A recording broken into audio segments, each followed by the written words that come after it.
Is GBPUSD finally ready to reverse, or is this just a trap for the bears? Please watch the full video. Looking at the 1-hour chart, we see a clear shift in market dynamics. While the primary trend was strongly bullish, upward momentum is finally starting to fade. We have seen a series of higher highs, but recently, the price has failed to maintain that aggressive pace. Instead, it is now forming lower highs and showing multiple breaks of structure, known as BOS. This is a classic technical signal that the bulls are losing their grip.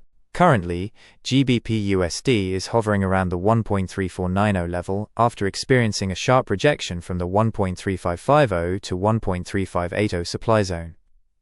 This specific area is acting as a heavy overhead ceiling right now, preventing any further upward movement. Here are the two primary scenarios you need to watch closely. First, the bearish case. If the price action stays below that 1.3550 resistance level, we are looking at a continued technical pullback.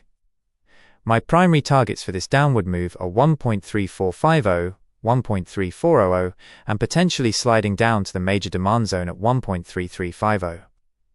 For those looking for a high probability sell setup, keep an eye on entries near 1.3520, keeping a stop loss safely above 1.3580. Second, the bullish case.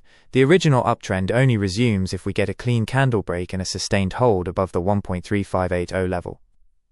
If that happens, the next targets are the major supply zones located at 1.3650 and 1.3700.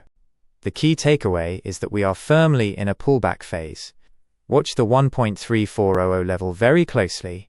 It is a critical decision zone where the market will decide its next major direction.